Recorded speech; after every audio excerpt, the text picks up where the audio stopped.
Pinalalakas ni Pangulong Ferdinand Bongbong Marcos Jr. ang operasyon ng gobyerno kontra human trafficking.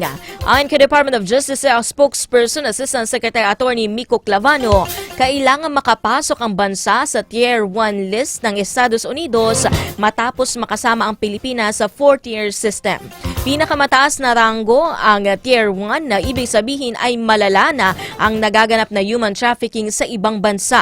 Inaasahan na tatalakayin ng punong ehekutibo ang sitwasyon ng bansa hinggil sa usapin ng human trafficking sa 43rd Association of the Southeast Asian Nations ASEAN Summit and related summits sa Indonesia sa susunod na buwan. Kasamang Thailand, Myanmar, Cambodia at Laos sa mga bansa na talamak pa rin ng human trafficking. Una nang inihayag ng Interagency Council Against Trafficking na magkakaroon ng pagbabago sa departure protocols ng bansa sa darating na Setyembre para sa mga Pilipinong babiyahe sa labas ng bansa na kinakailangan na magpresenta ng mga legal na dokumento.